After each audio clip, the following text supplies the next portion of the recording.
सदन, विशेषतः विपक्ष, मेरे वक्तव्य को सुनने का धैर्य रखे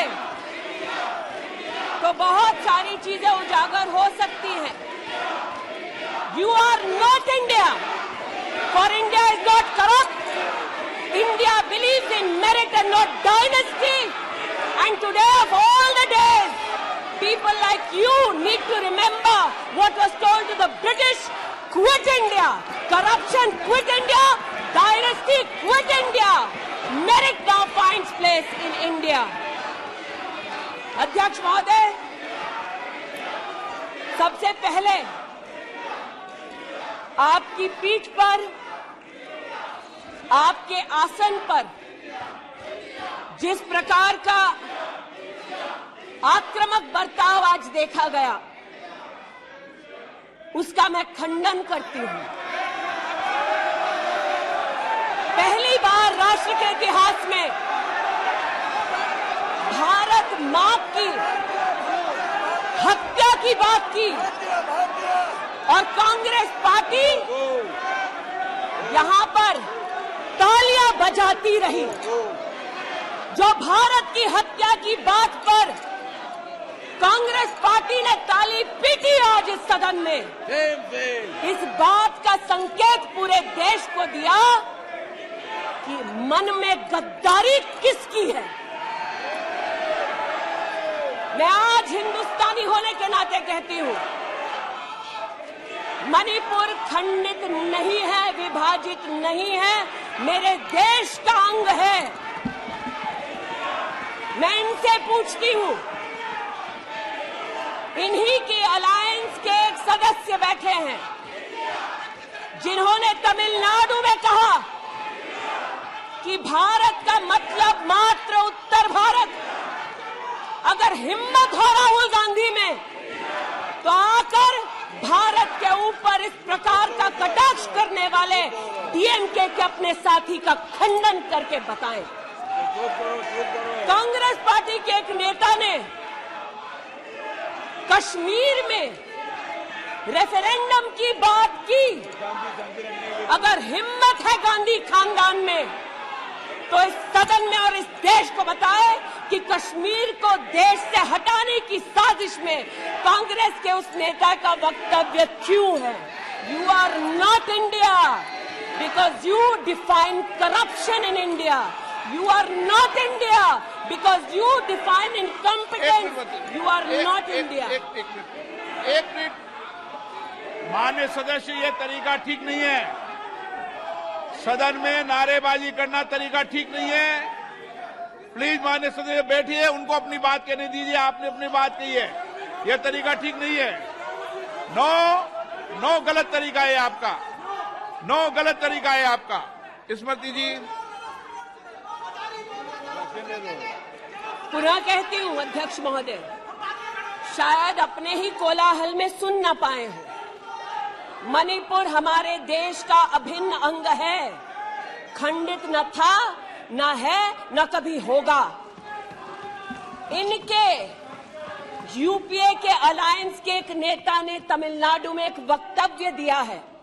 पुनः कहती हूं कि भारत का मतलब मात्र उत्तर भारत। मैं आज गांधी खानदान से, कांग्रेस पार्टी से पूछना चाहती हूं, क्या भारत केवल उत्तर भारत है? अगर दम है तो अपने पार्टनर को मुंह तोड़ जवाब दे, अगर हिंदुस्तान में आस्था रखते हैं। कांग्रेस के एक नेता ने, अध्यक्ष महोदय, कोर्ट में जाकर वक्तव्य दे दिया कि कश्मीर में रेफरेंडम की तलाशना चाहिए संभावना। मैं आज कांग्रेस पार्टी से पूछना चाहती हूं, क्या उनके आदेश अनुसार ये वक्तव्य कि कश्मीर का खंडन हो, भारत विभाजित हो, क्या ये कांग्रेस के नेतृत्व के आदेश के अनुसार है? अध्यक्ष महोदय, पुनः कहती हूं, हमारे राष्ट्र के संसदीय इतिहास में आज तक भारत मां की हत्या की बात करने वाले कभी भी बैठकर मेज नहीं थपथपाते। कांग्रेसियों ने बैठकर मां की हत्या के लिए मेज थपथपाई है। ये बात करते हैं इंसाफ की। ये चेहरा धूमिल है, ये चेहरा धूमिल है। मैं बताऊं किसका चेहरा है, मैं बताऊं किसका चेहरा है अध्यक्ष महोदय। ये चेहरा है गिरिजा टिक्कू का। सुन लीजिए पंडितों की दास्तान आप भी। गिरिजा टिक्कू का यह चित्र है। 90 के दशक में एक महिला यूनिवर्सिटी में अपना पेचेक लेने जाती है। सारी बातें करूंगी। अपना पेचेक लेने जाती है, बस से घर लौटने का प्रयास करती है।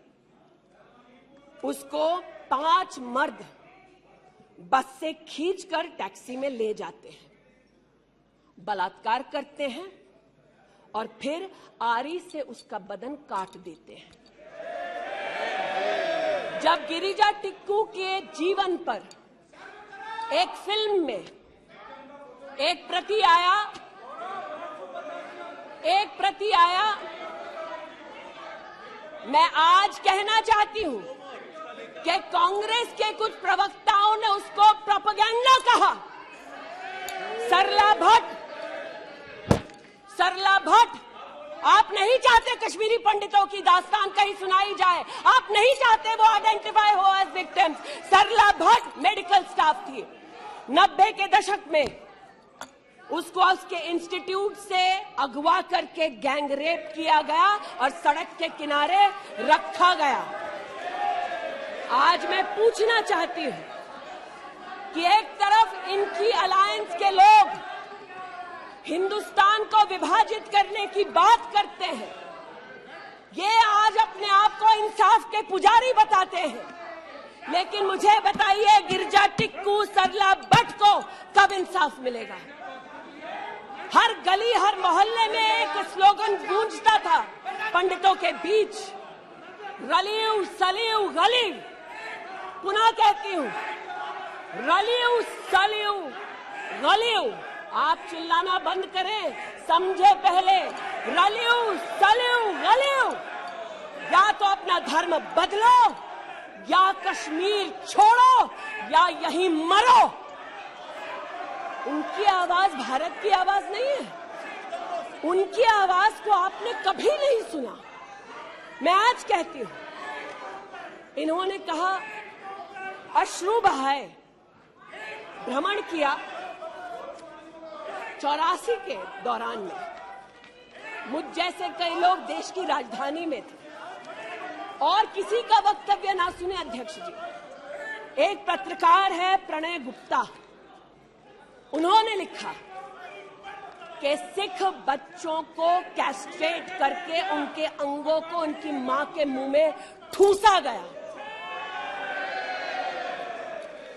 आज बोलती हूं, त्रिलोकपुरी में 30 औरतों को इकट्ठा करके चीला गांव में ले जाकर उनका बलात्कार किया। सुल्तानपुरी में एक महिला ने एफिडेविट दी है, मेरे हस्बैंड को मार दिया, बेटी को शादी से एक रात पहले उठाकर ले गए और उसका बलात्कार किया। एक 45 साल की मां ने कहा सिख दंगों के दौरान कि न सिर्फ मेरे पति को मारा, न सिर्फ मुझे गैंगरेप किया, बल्कि मेरे सामने मेरे बेटे पर केरोसिन छिड़ककर उसको आग लगा दी गई। और आज भारत की बात करते हैं, कहते हैं कि कश्मीर से कन्याकुमारी तक 130 दिन चल रहे थे।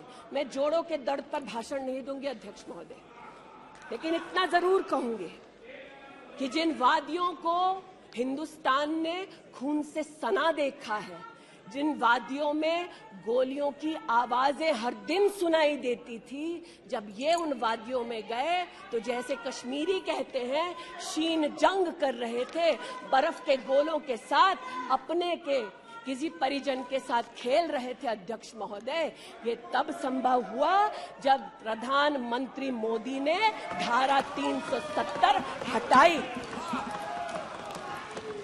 आज इस सदन में उल्लेख हुआ है कि ये गए हैं। I have been to Manipur, you might have not been. आज इस सदन में उल्लेख हुआ है कि ये यात्रा में गए और यात्रा में क्या आश्वासन दिया कि अगर इनका बस चले तो धारा 370 ये पुनः स्थापित कर दे। धारा 370 की वजह से कश्मीर की बेटियों को दहेज के लिए अगर प्रताड़ित किया जाता था तो वहां की बेटियों के पास कानून का सहारा नहीं था, क्योंकि इन्होंने धारा 370 लगाई। कश्मीर में अगर बेटियां प्रदेश के बाहर ब्याही जाती थी तो उनके पैतृक संपत्ति पर उनका अधिकार समाप्त हो जाता था, क्योंकि इन्होंने धारा 370 लगाई। कश्मीर में अगर 14 साल से कम उम्र की बच्ची का 18 साल से कम उम्र की बच्ची का ब्याह रचा दिया जाता था तो उसे कानून का संरक्षण नहीं मिलता था, क्योंकि इन्होंने धारा 370 लगाई। आज जो भग गए हैं सदन से उनसे कहना चाहती हूं कि इस देश में न धारा 370 लौटेगी, इस देश में कभी भी पंडितों को रलियू सलियू गलियू का धमकी कोई देने वाले बचेगा नहीं। आज कई यहां पर बहनें उपस्थित हैं जो वहां से अपनी आक्रोश को और राहुल जी के प्रति समर्थन को व्यक्त कर रही हैं। 84 के दंगों का विवरण सुनकर, गिरिजा टिक्कू का विवरण सुनकर, और मैंने स्वयं अध्यक्ष जी मणिपुर के मुख्यमंत्री से बात कर त्वरित रूप से वहां पर लोग पकड़े जाएं, न सिर्फ इसका वहां पर निवेदन किया बल्कि वो लोग पकड़े गए। सीबीआई की इंक्वायरी जारी है। लेकिन जो आज यहां बैठे हैं, मैंने उनसे पूछना चाहती हूं, जो चले गए, उन्होंने कहा वो राजस्थान गए, और राजस्थान में क्या हुआ महोदय? गिरिजा टिक्कू को तो 90 के दशक में आरी से काट दिया गया था। भीलवाड़ा में 14 साल की लड़की के साथ सामूहिक बलात्कार होता है। इस सदन से 2 महिला एमपीज उस परिवार से मिलती हैं। बच्ची जब जिंदा थी गैंगरेप के बाद महोदय, उसे काटा जाता है, फिर उसे भट्टी में डाल दिया जाता है। ये इन महिला सांसदों का वक्तव्य है कि जिस बच्ची को 14 साल की उम्र में जब जीवित थी गैंगरेप के बाद भीलवाड़ा राजस्थान में काटा गया, जलाने के लिए फेंका गया, उसका मात्र एक हाथ भट्टी के बाहर छूट गया था। मैं आज पूछना चाहती हूं अध्यक्ष महोदय, ये आज जो जोर जोर से चिल्ला रहे हैं, न्याय की गुहार इन्होंने तब नहीं लगाई जब 60 साल की एक महिला का पश्चिम बंगाल में उसकी नाती के सामने गैंगरेप हुआ। कोर्ट में केस लंबित है, इनका दिल नहीं दहला और पूछ रहे थे कि मणिपुर के बारे में आप नॉर्थ ईस्ट के बारे में नहीं जानते। जिन्होंने प्रस्तावना की उनसे कहती हूँ, नल्ली का मैसेकर हुआ, 5 मिनट के लिए कांग्रेस की एक नेत्री गई, लेकिन इनका क्या रुख था तब? 2012 में तरुण गोगोई जी ने स्वयं वक्तव्य दिया है कि दंगे हो रहे हैं, लेकिन कांग्रेस की केंद्र की सरकार ना ट्रूप्स दे रही है, ना इंटेलिजेंस दे रही है। कोकराझार की बात करते हैं, ये मेरा वक्तव्य नहीं है, तब के कांग्रेस के मुख्यमंत्री तरुण गोगोई का वक्तव्य है। कोकराझार में हिंसा होती है, धुबड़ी में 3-3 महीने कर्फ्यू रहता है। आज महोदय जो लोकतंत्र की दुहाई दे चुके हैं, हम बार बार इस सदन में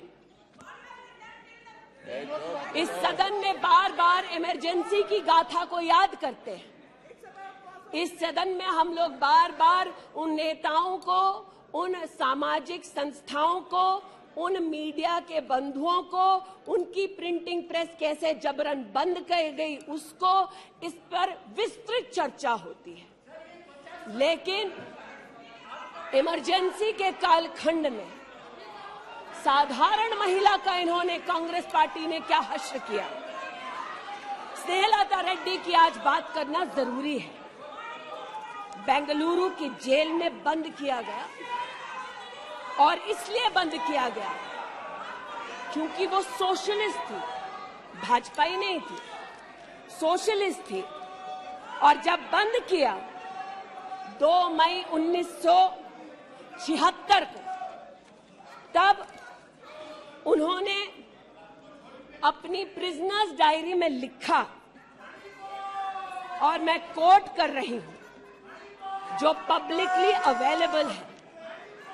As a woman comes in, she is stripped naked in front of everyone else. When a human being is sentenced, is the punishment not enough? Must the human body be degraded and humiliated? ये स्नेहलता रेड्डी के शब्द है, जो उन्होंने emergency के कालखंड में jail में लिखे, अपनी अचीवमेंट्स को बताते हुए। जून 6, 1974 में स्नेहलता रेड्डी लिखती है that at least I have achieved something here. I have stopped the horrible beatings the women prisoners used to get. ये कांग्रेस का इतिहास है, और ये भारत की बात करते हैं।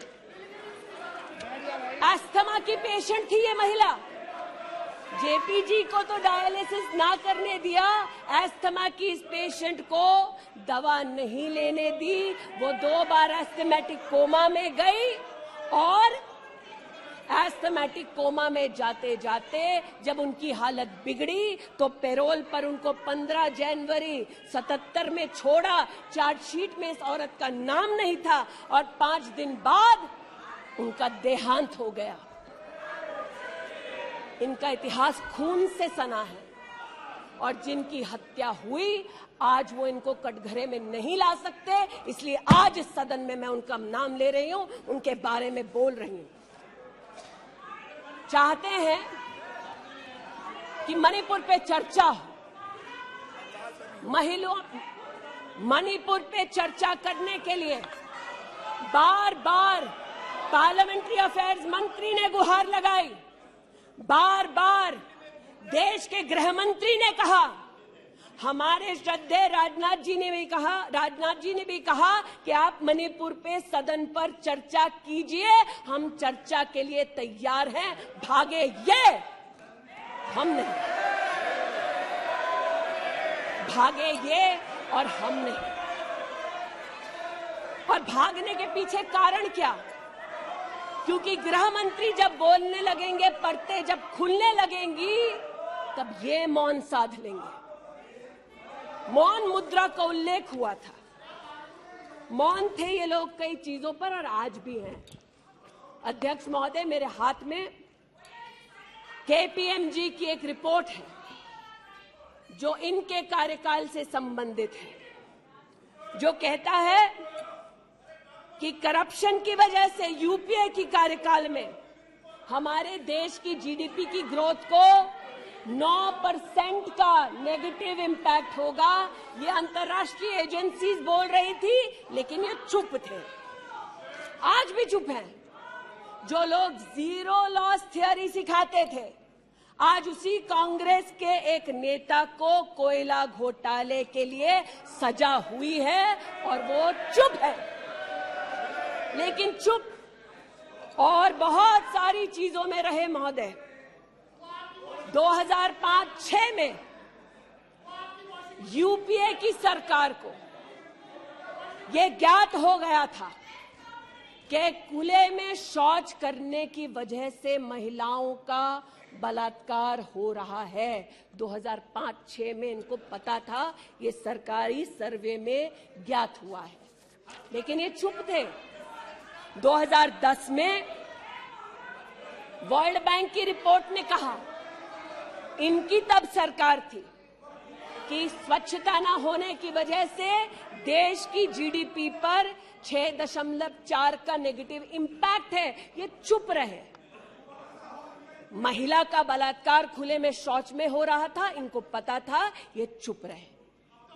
2014 तक देश में केवल 39% आबादी को इन्होंने टॉयलेट की व्यवस्था सुनिश्चित करके दी। 2019 तक 100% कवरेज हुआ। 110 मिलियन टॉयलेट। ये हंसते हैं इस पे अध्यक्ष जी। शायद इनको पता नहीं है कि एक महिला के लिए दिन की शुरुआत में शौच के लिए बाहर जाना या सूर्यास्त का इंतजार करना, शौच के लिए बाहर जाना और वहां उसका शारीरिक शोषण होना, बलात्कार होना, ये कितनी बड़ी सामाजिक और क्रिमिनल चुनौती है, इस बात से इनको कोई सरोकार नहीं, इसलिए उपहास का विषय बनाते हैं। आज मुझे ये कहते हुए शर्मिंदगी है कि मैं यहां पर कह रही हूं कि खुले में शौच करने वक्त औरत का बलात्कार होता है, ये उपहास उड़ा रहे हैं और महिला उपहास उड़ा रही है। शायद यही लक्षण है कांग्रेस नीत अलायंस के कि औरत का बलात्कार हो तो ये हंसे, भारत मां की हत्या की बात हो तो ये यहां पर तालियां पीटे, ये कांग्रेस का लक्षण है। इनकी प्रस्तावना के वक्त ये कहा गया कि हम बात करेंगे मात्र एक व्यक्ति से, हम किसी मंत्री से बात नहीं करेंगे, क्योंकि मंत्रियों की कार्यशैली पर इनको चर्चा नहीं करनी। और शायद सच भी है, इनका अपना अनुभव है कि इनके यहां पावर का केंद्र बिंदु एक था। यहां पर फर्क यह है कि हम सब कलेक्टिव रिस्पॉन्सिबिलिटी के भागीदार हैं। इसलिए आज जब गजेंद्र शेखावत जी के मंत्रालय की ओर से टॉयलेट की व्यवस्था होती है तो मैं एक महिला सांसद और नागरिक के नाते इनका भी उतना ही अभिनंदन करती हूं जितना कि प्रधानमंत्री जी का। जल जीवन मिशन महोदय, हमारे देश में जब इनकी सरकार थी तो मात्र 3 करोड़ परिवारों तक नलके से पानी पहुंचता था। अब 2019 का आंकड़ा कहता है कि आपने तब तक 9.5 करोड़ तक पानी पहुंचाया और अब लगभग 19 करोड़ 40 लाख और 12 करोड़ 40 लाख तक आपका पानी नलके से पहुंच चुका है। लेकिन इनको इससे भी सरोकार नहीं कि अगर टॉयलेट बना, महिलाओं का शोषण कम हुआ, देश की साधारण महिला का सम्मान बढ़ा, तो इनसे इनका कोई सरोकार नहीं। स्पष्ट है, गरीब के घर में नल से जल पहुंचा तो कांग्रेस का उसका कोई सरोकार नहीं। ये स्पष्ट है और सही है। हमारा सरोकार है, देश हमारा है, सेवा हमारी है। आज ये उत्तेजित है कि मैं इस सदन में मंत्रिमंडल के अपने कई सहयोगी साथियों का वर्णन करती हूं। एक ऐसी महिला मंत्री का वर्णन कर रही हूं जो वर्तमान में नहीं है। जनधन के माध्यम से 23 करोड़ महिलाओं का बैंक का खाता खुला।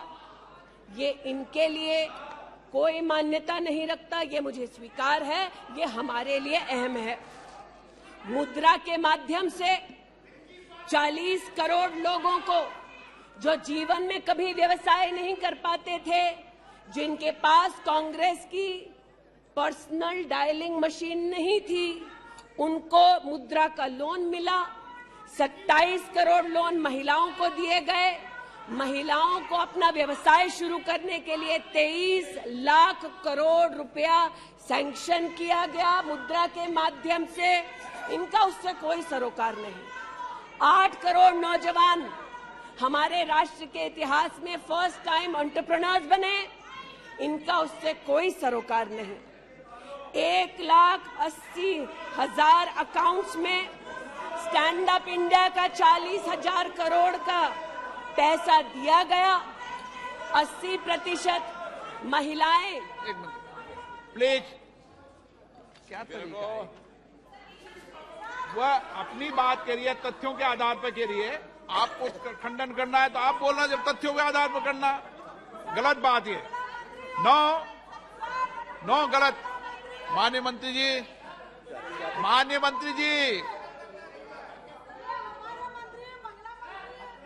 आपकी अनुमति से सर मैं पुनः बोलूं तो जैसा कि मैंने कहा, महिला का अगर आर्थिक सामाजिक उत्थान होता है तो इससे इनको कोई सरोकार नहीं। सेल्फ हेल्प ग्रुप की बात करते हैं, जब इनकी सरकार थी तब मात्र 19 लाख सेल्फ हेल्प ग्रुप्स को इन्होंने 80,000 करोड़ का लोन दिया। हमने 9 करोड़ महिलाओं को 5 लाख करोड़ की आर्थिक व्यवस्था करके दी देश के सेल्फ हेल्प ग्रुप में। यह हमारा अभिमान है। जो आज महिला के बारे में चर्चा कर रहे हैं, टोका-टोकी बंद करो सर। जब इन्होंने महिला संबंधित बजट की व्यवस्था की तब इनके कार्यकाल से 130% ज्यादा बजट हमारे प्रधानमंत्री जी ने देश की महिलाओं को समर्पित किया। ये हमारा अभिमान है। आयुष्मान भारत के अंतर्गत 10 करोड़ परिवारों में महिलाओं को आयुष्मान भारत का कार्ड मिला। आज तक 2 करोड़ 60 लाख महिलाओं ने हॉस्पिटल वेलनेस सेंटर में सुविधाएं ली। ब्रेस्ट कैंसर में 12 करोड़, सर्विकल कैंसर में 8 करोड़ महिलाओं ने स्क्रीनिंग कराई। इनका उससे कोई सरोकार नहीं, बल्कि इनका उनसे सरोकार है दिल्ली में, जिन्होंने आयुष्मान भारत योजना दिल्ली में लागू ही नहीं की। इनका उनसे सरोकार है। देश में मोदी सरकार में 3 करोड़ 84 लाख घर बने, जिनमें से 2 करोड़ 86 लाख महिलाओं को मिले। इनका उनसे कोई सरोकार नहीं, क्योंकि गरीब महिला लखपति दीदी बन गई, वो हमारा अभिमान है, इनका नहीं। हमारे देश में 8 करोड़ 50 लाख बेटियों ने समग्र शिक्षा के माध्यम से स्कूल में सेवा ली, मुफ्त टेक्स्ट बुक की सेवा ली। बेटियां का ये उपलब्धि हमारा अभिमान है, इनका नहीं। 5 लाख से ज्यादा बेटियों के लिए स्कूलों में अलग से टॉयलेट की व्यवस्था हुई। ये इनका अभिमान नहीं, हमारा अभिमान है। हमें अपनी बेटियों पे गर्व है। 5 लाख दिव्यांग बेटियों को मंथली स्टाइपेंड मिलता है। ये सेवा हम देश की बेटियों को दे सकते हैं। ये हमारे लिए बहुत बड़ा प्रभु का उपकार है। 1,28,000 बेटियों को मेरिटोरियस स्कॉलरशिप दी जाती है, 12,000 रुपए की हर साल। ये सेवा का मौका परिवारों ने हमको दिया। 2 लाख से ज्यादा बेटियों को सेल्फ डिफेंस की ट्रेनिंग दी जा रही है। आज एलिमेंट्री एजुकेशन में बेटियों की एनरोलमेंट 100% है इस देश में। ये हमारे देश के लिए गौरव की बात है। आज पहली बार फीमेल एनरोलमेंट उच्च शिक्षा में महोदय 2 करोड़ से ज्यादा हुआ है महिलाओं का। ये देश के लिए गौरव की बात है।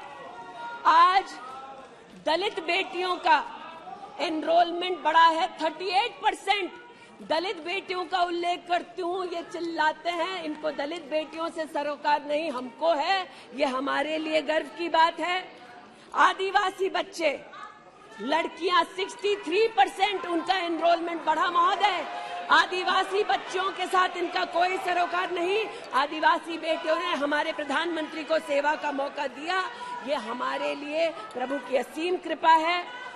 नॉर्थ ईस्ट की बात करते हैं तो महिला ने नॉर्थ ईस्ट में 34% की इंक्रीज हुई है इनरोलमेंट में। नॉर्थ ईस्ट के मेरे सभी साथियों को, चाहे वो सदन में कहीं भी बैठे हों, महिलाओं की दृष्टि से मैं अभिनंदन देती हूं। आज हमारे देश में महिला जो पीएचडी करती है 99.2% की वृद्धि हुई है एनरोलमेंट में पीएचडी करने वाली महिलाओं में। ये हमारे लिए हिंदुस्तानी होने के नाते गौरव की बात है। आज जो महिला शैक्षिक संस्थानों में सेवा दे रही, यूनिवर्सिटीज में, इंस्टीट्यूशंस में, कॉलेजेस में 66%, 66% उनकी वृद्धि हुई है। आप हो करते जाएं, हम तो उनके लिए बल्ले बल्ले ही करेंगे। आज मुझे ये कहते हुए खुशी है कि हमारे लेबर मिनिस्ट्री ने कहा है कि ईपीएफ में 28,70,000 महिलाओं ने अब अपने आप को सब्सक्राइबर बनाया है।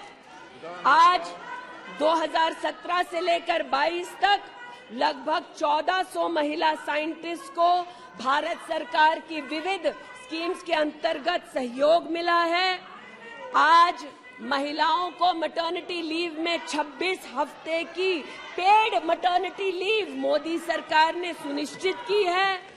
आज महिलाओं ने 3 करोड़ बेटियों ने, महिलाओं ने प्रधानमंत्री मातृ वंदना योजना के अंतर्गत 13,700 करोड़ रुपया अपने बैंक के खाते में पाया है। इस सेवा के लिए प्रधानमंत्री जी को आभार और बेटियों का अभिनंदन। आज हमारे देश की बेटियां सैनिक स्कूल में पढ़ सकती है। इस ऐतिहासिक निर्णय के लिए रक्षा मंत्री जी, प्रधानमंत्री जी को आभार। आज हमारी देश की बेटियां आर्म्ड फोर्सेस में परमानेंट कमीशन पा चुकी हैं। हमारे देश का गौरव बढ़ाने के लिए ऐसी बेटियों का आभार। आज जो महिला और महिला हक के लिए यहां बोल रहे हैं,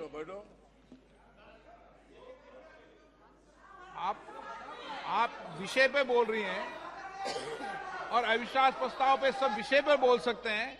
ये तरीका अच्छा है क्या? बोलिए माननीय। वो भी शायद मजबूर हैं, उनको भी रिमोट से डायरेक्शन आया है। इतना ही कहना चाहती हूं कि आज एक तरफ हमारी बेटियों ने सैनिक स्कूल में, आर्म्ड फोर्सेस में अपने प्रतिभा के आधार पर देश का गौरव बढ़ाया है। दूसरी ओर बिना किसी पुरुष सहयोगी के हिंदुस्तान के इतिहास में पहली बार 4,313 मुस्लिम बहनें अकेली हज के लिए गईं और सुरक्षित हिंदुस्तान लौटी। जो महिला हक की बात करते हैं महोदय, उनसे कहना चाहती हूं, महिला हक को संरक्षित करने के लिए जब हमारी सरकार ट्रिपल तलाक के कलंक को मिटाना चाहती थी, तब महिला के हक में नहीं बल्कि वोट बैंक के लालच में इन्होंने सदन की कार्रवाई को त्याग दिया था।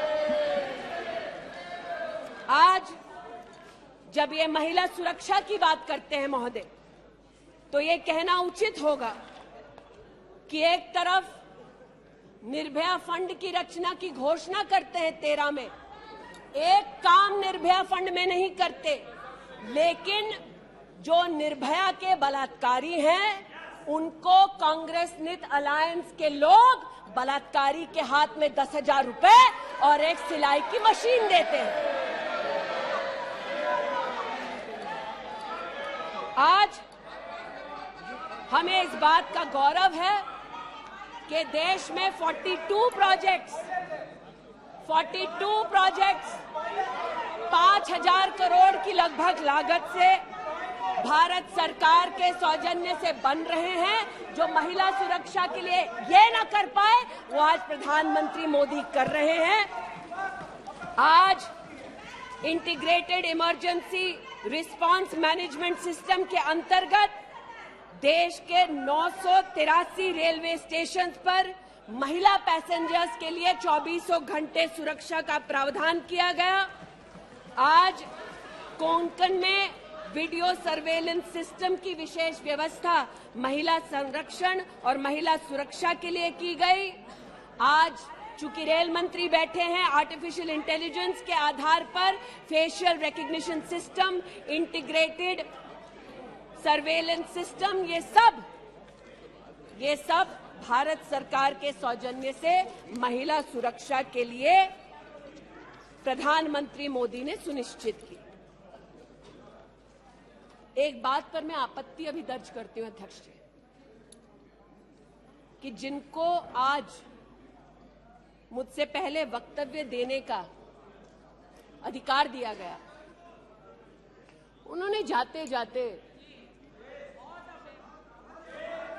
एक अभद्र यहां पर लक्षण के दर्शन दिए। It is only a misogynistic man who can give a flying kiss to a parliament which seats female members of parliament.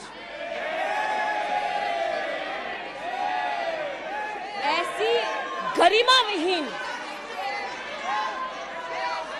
आचरण को इस देश के सदन में कभी नहीं देखा गया। ये उस खानदान के लक्षण हैं, ये आज सदन में देश को पता चले। लेकिन कहां गए हैं, वहां पर क्या हालात हैं अध्यक्ष महोदय?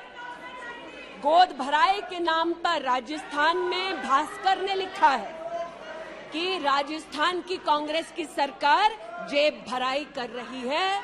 13 से 20 महीने का घरबाशय दिखाया जा रहा है राजस्थान में और भारत की तिजोरी से पैसा लूटा जा रहा है। इनका सरोकार महिला उत्थान से नहीं, ये महिला के बारे में क्या सोचते हैं, इनकी क्या हरकतें हैं, इनके नेता ने जाते जाते यहां पर उसको प्रसारित कर दिया है। लेकिन इन्हें सरोकार इनके नेता को किससे है? चीन से है। तो चूंकि सब चीन में इतनी रुचि लेते हैं कांग्रेस पार्टी के नेता, इसलिए आज एक सुखद समाचार भी सुनाती हूं। चीन में 31st यूनिवर्सिटी गेम्स हुआ। 1959 से लेकर आज तक भारत को मात्र 18 पदक मिले। इस बार 26 मेडल का रिकॉर्ड हिंदुस्तान के बच्चों ने स्थापित किया। भारत मां के टुकड़े के लिए तालियां बजाते थे, भारत मां के बच्चों के लिए तो बजा दो। 11 गोल्ड, 5 सिल्वर, 10 ब्रॉन्ज। आज देश के यूनिवर्सिटी के छात्र देखें कि 31st यूनिवर्सिटी गेम में भारत का नाम रोशन करने वाले छात्रों के लिए मैं गुहार लगा रही हूं कि कांग्रेस पार्टी यहां अभिनंदन कर दे, लेकिन वो अभिनंदन से भारत के बच्चों को वंचित रखते हैं।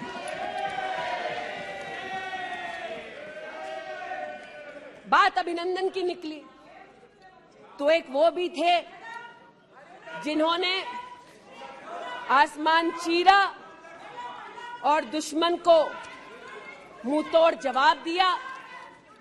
आज जो व्यक्ति यहां पर भारत की आवाज का उल्लेख कर रहे थे, उन्होंने भारत की आवाज में आवाज मिलाकर तब नहीं बोला जब आतंकी हमला करते हैं। उन्होंने भारत के आवाज से अपनी आवाज को भिन्न करते हुए इस सदन में भारत के रक्षा बलों से प्रमाण मांगा इस सदन में।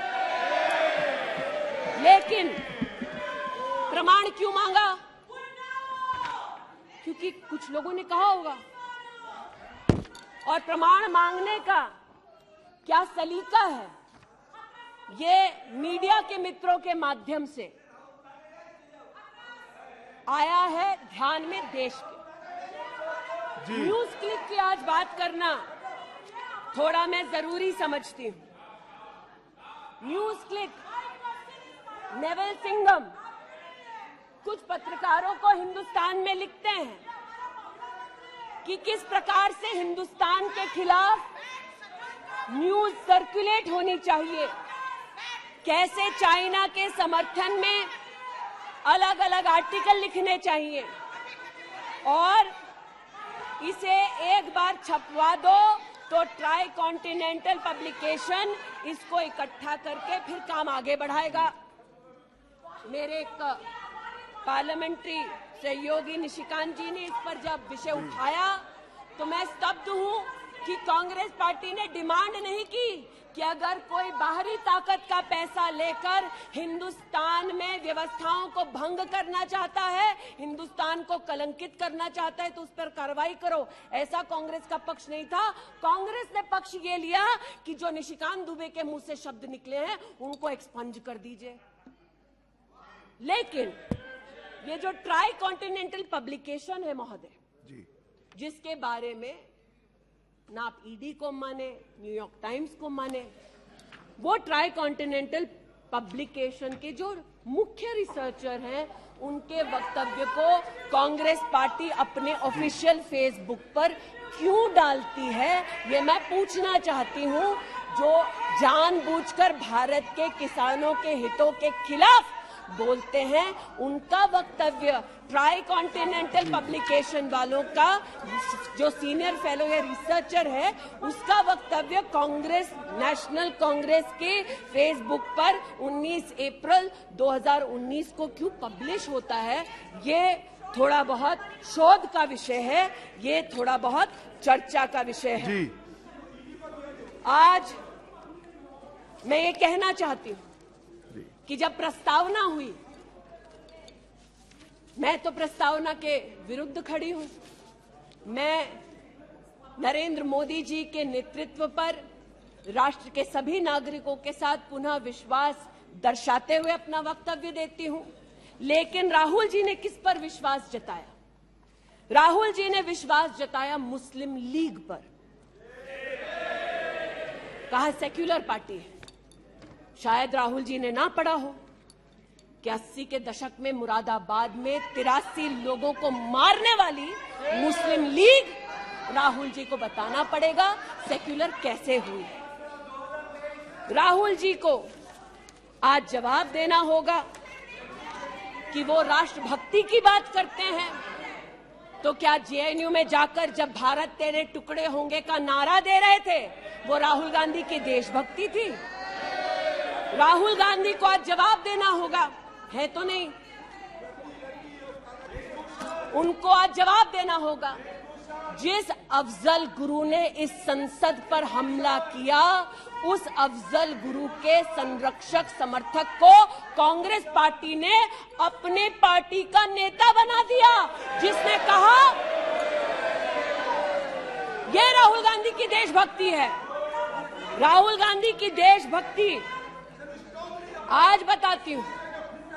इन्होंने, घबराइए मत, आप ही के नेता बोलकर गए हैं, घबरा क्यों रहे? बैठिए, आराम से बोल रही हूँ। जरा संक्षेप कीजिए। मैं पुनः बोलना चाहती हूँ अध्यक्ष महोदय, बहुत सारे व्यवधान आए, अब राहुल जी की बात चली है तो कृपया थोड़ी सी कर दीजिए। दोबारा कहती हूँ, क्या बोले हैं और क्या बाहर बोले हैं। देश के बाहर गए तो कहा आइडियाज ऑफ इंडिया कॉन्क्लेव में that there is going to be a Mars upsurge. India has massive amount of polarization. ये राहुल गांधी के शब्द हैं। इसका मतलब राहुल गांधी ने विदेश में जाकर कहा हिंदुस्तानी सौहार्द की भूमिका में नहीं रहते। राहुल गांधी ने कहा कि हिंदुस्तानी भाईचारे में इतना विश्वास नहीं करते because there is a massive amount of polarisation. और राहुल गांधी ने कहा there is going to be a mass upsurge. Now the question is, how can the opposition effectively use the upsurge to change politics? मतलब उन्होंने कहा कि देश में उथल पुथल होगी। मैं स्पष्ट करना चाहता हूं, विपक्ष इस उथल पुथल को कैसे इस्तेमाल कर सकता है ये मैं सोच रहा हूं। फिर उनका शब्द है देश में केरोसिन फैला है, हमें एक चिंगारी की जरूरत है। आज पूछना चाहती हूं, माचिस ढूंढते ढूंढते राहुल गांधी कहां गए?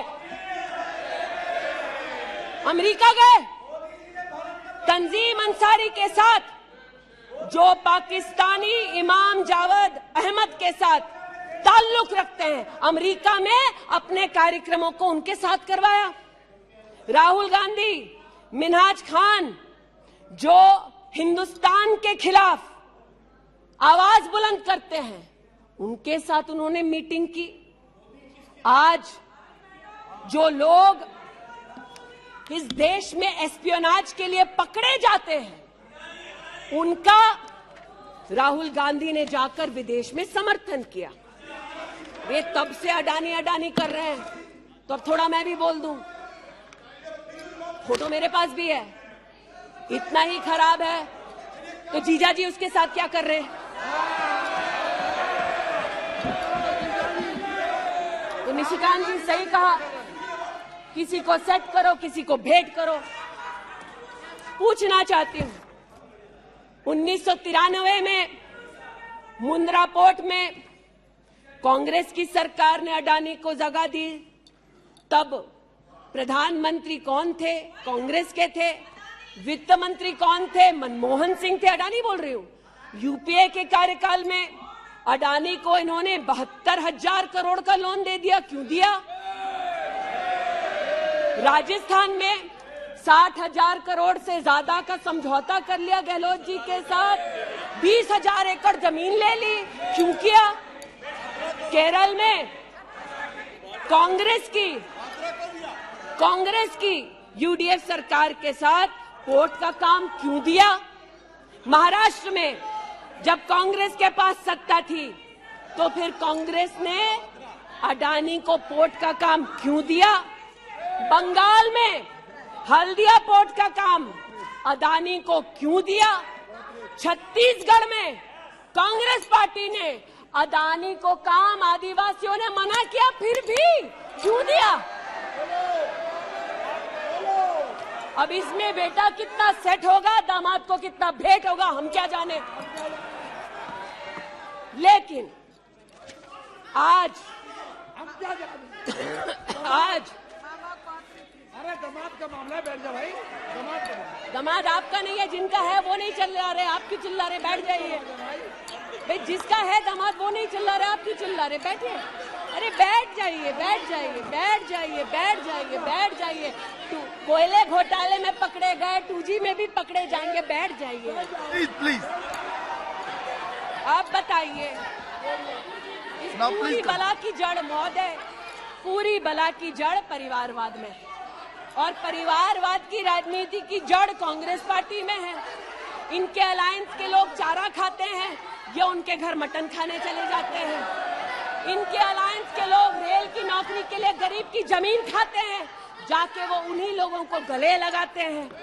और इनके सब के पीछे एक ही मजबूरी है, जो बड़ी विनम्रता से अजीत दा ने भी स्वीकारी कि मजबूरी हमारी कि तीसरी बार जनता कह रही है, फिर एक बार मोदी की बारी। Okay, now please conclude. तो मैं लिसन प्लीज। ये आज बैठिए। यहाँ पर उल्लेख कर रहे थे किसान की। आप भी बैठिए, आप किस लिए खड़े? ये बात आज कर रहे थे किसान की, तो किसान का क्या हश्र करते हैं वो मैं बताना चाहती हूँ। अध्यक्ष महोदय थोड़ी सी मुझे मोहल्लत दे दें। ये मैं कहना चाहती हूँ उस क्षेत्र की बात, जिसकी मैं प्रतिनिधि हूँ, जहाँ पर बैठिए प्लीज, बैठिए दलित प्लीज मांग कर रहे थे विद्यालय की। 1982 में किसानों ने 4 बीघा 2 बिस्वा जमीन इंटर कॉलेज के लिए दी, और अमेठी में धोखे से किसानों की ये जमीन हड़पने वाले फाउंडेशन का नाम गांधी खानदान है। 2016 में राहुल जी दौरे में गए तिलोई, वहाँ पर लोगों ने कहा 200 छात्रों ने सुनिए कि जमीन वापस दे दो, हमारे लिए कॉलेज की व्यवस्था करो। इन्होंने अपने अलायंस पार्टनर के साथ उन छात्रों को जेल भगा दिया। 17 में जेल भगाया। सेठा गौरीगंज में प्रमाण है, आ जाओ गौरीगंज, दूध का दूध पानी का पानी यही कर दूंगी। गौरीगंज सेठा रोड पर जमीन हब्जाली, भूसियावा मार्ग पर, नरसिंह भानपुर पर मुंशीगंज में जमीन हत्या ली। ये उनका संस्कार है। जमीन कौन कौन हड़पता है, ये कांग्रेस की गाथा स्पष्ट है। जहां ये है वहां पर आज मैं अभिनंदन देती हूं रेल मंत्री का कि रेल कोच फैक्ट्री रायबरेली में भी 10,000 कोचेस तब बनी जब नरेंद्र मोदी देश के प्रधानमंत्री बने। पीड़ा हो रही है जी।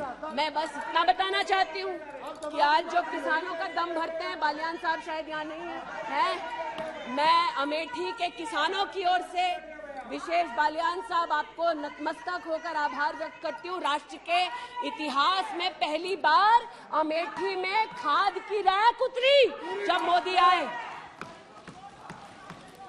इन्होंने न खाद दी, गौरीगंज में किसानों पर लाठीचार्ज करते थे, राजनाथ जी इसके साक्षी हैं।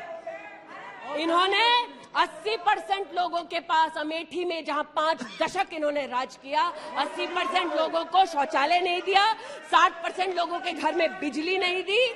और ये आज लोकतंत्र की बात करते हैं, अपनी प्रतिभा की बात करते हैं। आज मैं आभार व्यक्त करती हूँ। अमेठी का पहला सैनिक स्कूल मोदी जी ने दिया, 7.5 लाख लोगों को मुफ्त अनाज मोदी जी दे रहे हैं। अमेठी का आज पहला मेडिकल कॉलेज, जिसके नाम से इस खानदान ने जमीन हड़प ली थी, वो नरेंद्र मोदी ने दिलवाई। आज मैं इतना कहना चाहती हूँ अध्यक्ष महोदय, जो अभी है नहीं, जो 50 साल की उम्र के बाद देश देखने निकले थे, वो देश के किस कोने में वर्तमान में है मैं नहीं जानती, लेकिन इतना एक मिनट। और देखिए, रोम आपने एक फिलोसोफर का ये मंत्रिमंडल में अविश्वास प्रस्ताव लाया है। नेशन कैन सर्वाइव, मंत्रिमंडल उस संबंध में बोलेगा, उनको बोलने का अधिकार है। प्लीज आप बैठ जाइए। मणिपुर पर चर्चा आपने नहीं मांगी है, वो एक विषय है, उस पर चर्चा हो रही है, उसका उत्तर भी आएगा, परंतु no please sit down, please sit down. But what sir of the enemy who speaks slyly, what of that enemy? आज जिनके पास ना नीति थी, ना नियत थी, ना देश के प्रति निष्ठा थी, आज ना जो कभी हिंदू के हुए, जिन्होंने राम के अस्तित्व को नकार दिया, ना सिखों के साथ जिन्होंने इंसाफ किया, जो ना कभी महिलाओं के उत्थान के लिए समर्पित थे, ना नौजवान के सशक्तिकरण के लिए समर्पित थे, ना किसान के बलिदान को स्वीकार कर किसान की समृद्धि के लिए समर्पित थे। आज उनसे कहना चाहती हूं कि जो समर्पित है, जो सबके विश्वास के साथ सबका विकास कर रहा है, उस पर देश को पुनः विश्वास दिखाएंगे। 24 में पुनः मोदी सरकार बनाएंगे।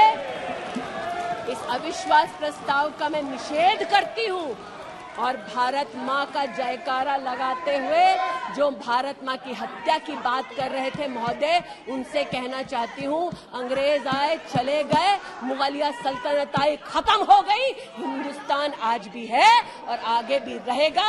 और हिंदुस्तान इस देश की तिजोरी की चाबी वापस उनकी माताजी के हाथ में नहीं देगा।